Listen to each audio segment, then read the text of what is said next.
E ficou mais difícil comprar a picanha prometida pelo presidente Lula. Foi isso que apontou o IBGE. No mês passado, as carnes ficaram quase 3% mais caras.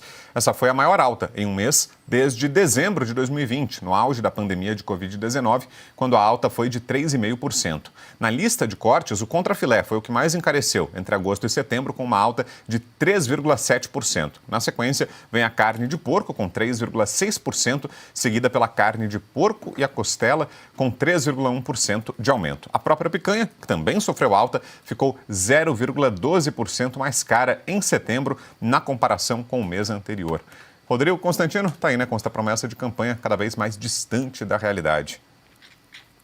Quem acreditou em chuva de picanha realmente foi iludido uma vez mais. Agora, a gente pode aguardar que rapidamente venha aí alguma reportagem científica de um desses veículos da velha imprensa, mostrando que a carne de segunda é melhor que a picanha, é mais saborosa se você souber fazer, que não há nada a se preocupar com essa notícia. Falando muito sério, né, Brown? É o resultado inexorável das políticas econômicas de um governo perdulário, irresponsável, né, e que não tem nenhum compromisso com a responsabilidade fiscal. Acha isso coisa de exigência de mercado, né?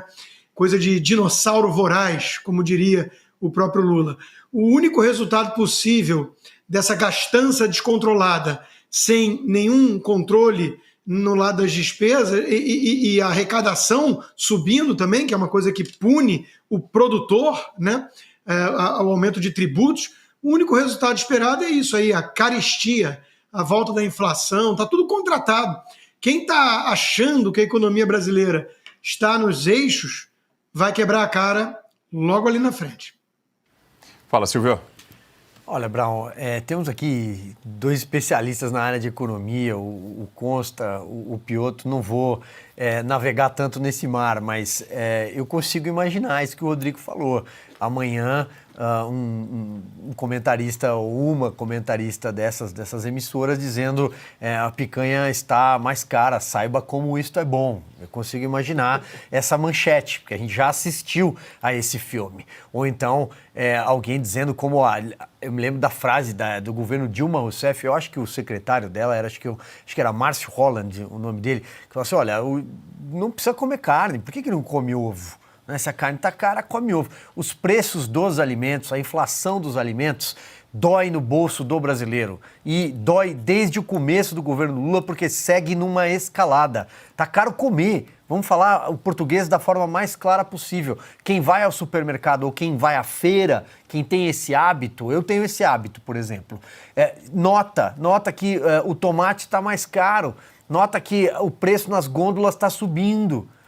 É claro que está subindo. E o cenário não é bom porque é um governo perdulário, um governo que flerta com a irresponsabilidade fiscal o tempo inteiro, um governo que não tem projeto, um governo que tem descuidado de todas as áreas, da saúde, da educação. Nós falamos tanto aqui sobre segurança pública, mas quando dói no bolso é que as pessoas começam a entender, aquelas que votaram no número do Lula começam a entender o estelionato eleitoral.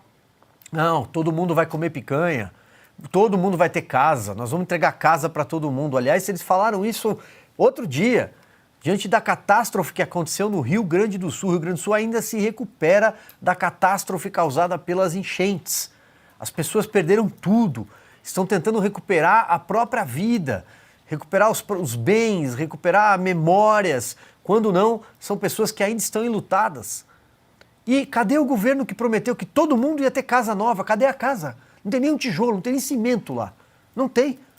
É mentira. É um governo que mente o tempo inteiro. O próprio Lula, quando comete sincericídios, admite que falava mentira aqui e ali. Então as pessoas já entenderam do que se trata. É um governo que tende a piorar nos próximos meses, nos próximos anos. Não sabemos se vai chegar até o final. Se chegar, com certeza é bom o brasileiro se preparar, porque vai doer no bolso. Eles vão fazer o diabo. Aliás, como a Dilma dizia que fazia em eleição, né? Agora, Piotr, será que o eleitor também faz essa cobrança do presidente Lula, especialmente as camadas mais pobres, né? Será que o eleitor que votou no Lula com promessas como essa vai se lembrar disso? A cobrança vai chegar para o presidente? Porque o discurso governista, os parlamentares governistas sempre se apoiam no fato de que era só retórica, picanha era figura de expressão, não era exatamente esse corte de carne. Mas e o eleitor, como é que interpreta isso? Será que vai cobrar de Lula? É o primeiro que percebe que não dá para comprar picanha. É o primeiro, na verdade, que saiu daquela famosa classe média, nova classe média do segundo mandato do governo Lula, foi o primeiro que saiu, porque, obviamente, aquilo era insustentável, aquele crescimento da economia, com gastos elevados, a China crescendo 15%, e o Brasil não fazendo investimentos para criar uma estrutura para si, ou seja, própria, para, digamos, se manter no alto. Não. Foi só com dinheiro vindo, né? A balança comercial, né, extremamente positiva, o Brasil vendendo commodities para uma China ávida por commodities brasileiras, agrícolas, minerais, enfim, tudo que aconteceu entre as minerais, estou falando de petróleo sobretudo, mas enfim, muita coisa, minério de ferro, né?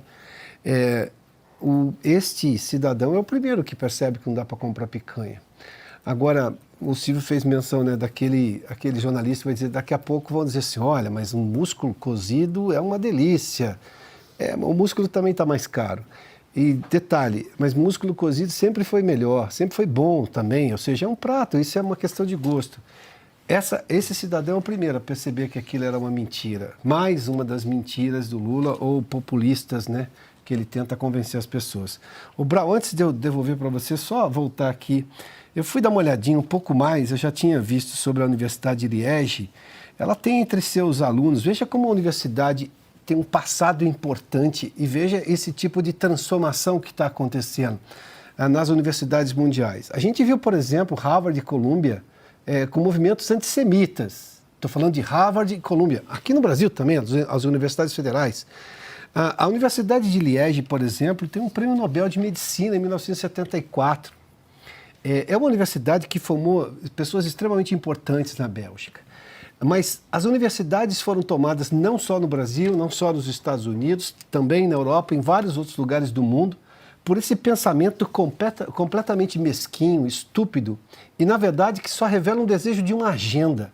Esse grupo da universidade, ao permitir isso aqui, fala contra a própria história da universidade. Este é o grupo, podemos chamar de porcaria, de uma agenda completamente ineficaz que não traz absolutamente nada para o debate real. Ou seja, essa decisão desse curso ofende a própria universidade, que deveria se livrar logo disso.